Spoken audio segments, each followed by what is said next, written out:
महाराष्ट्र के वेस्टर्न घाट के पहाड़ों की जो सुंदरता है वो मानसून में एट द पीक होता है।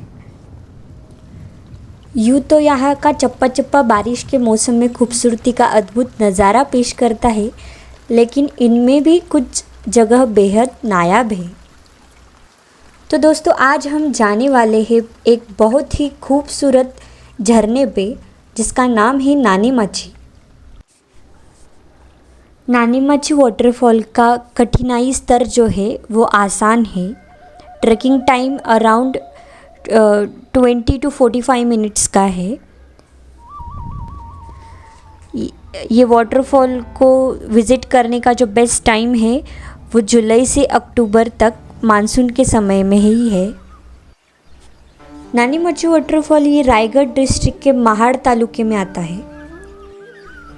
नानीमाची वाटरफॉल को पहुंचने के लिए पुणे से जो डिस्टेंस है वो है 165 किलोमीटर्स, और अगर आप मुंबई से ट्रैवल कर रहे हो तो 195 किलोमीटर्स के अराउंड डिस्टेंस है। अगर आप मुंबई या पुणे से नहीं ट्रैवल करने वाले तो भी कोई टेंशन की बात नहीं है। वहाँ का नियरेस्ट रेलवे स्टेशन जो है वो रायगढ़ डिस्ट्रिक्ट में का वीर ये रेलवे स्टेशन है। मैं आपको डिस्क्रिप्शन बॉक्स में डिटेल्स बता दूँगी। वीर रेलवे स्टेशन से नानीमाची वाटरफॉल का जो डिस्टेंस है वो है 38 किलोमीटर्स। आपको अराउंड कार या फिर बस से जाने के लिए 1 घंटा लगेगा। पुणे से नानीमाची जाने के लिए 2 रास्ते हैं। एक जो रास्ता है वो तामिनी घाट से होकर जाता है और दूसरा जो रास्ता है वो वरंदा घाट से होके जाता है। मॉर्निंग में 6 बजे हम घर से निकले थे और अराउंड 4 घंटे के बाद हम नानीमाची वाटरफॉल के बेस लोकेशन पे पहुंच गए।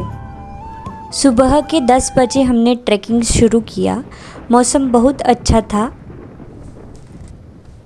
और हल्की हल्की बारिश भी हो रही थी। रास्ते में पहाड़ों से पानी के छोटे छोटे झरने दिख रहे थे। नानीमाची के ट्रैक के स्टार्ट पॉइंट से वाटरफॉल तक जाने के लिए अराउंड 45 मिनट्स लगते हैं।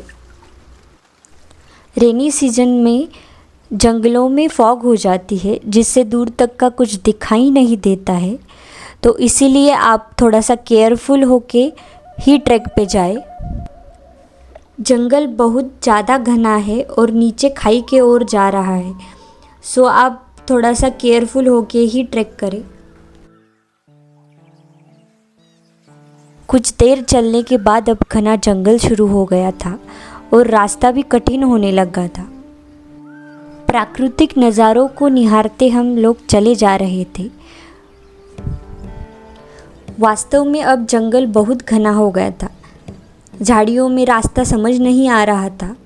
फॉग्स में दूर तक कुछ दिख नहीं रहा था।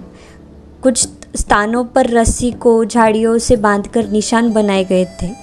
हम लोग इन्हीं निशानों को देखते हुए आगे बढ़े। बीच बीच में रास्ता थोड़ा कठिन हो जाता है जैसे जैसे आगे जाते हैं।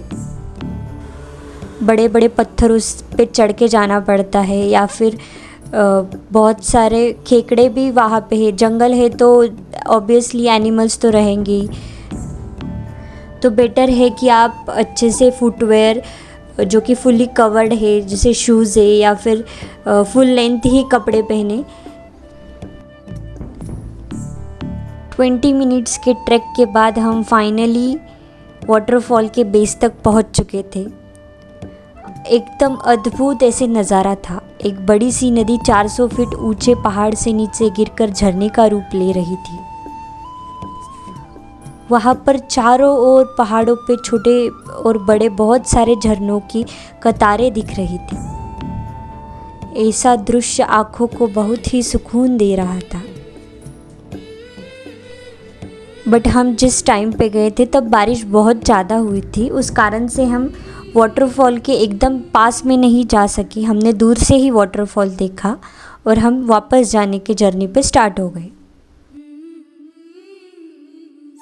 अगर आपको मेरा वीडियो पसंद आया होगा तो प्लीज़ लाइक करो, शेयर करो और सब्सक्राइब करो।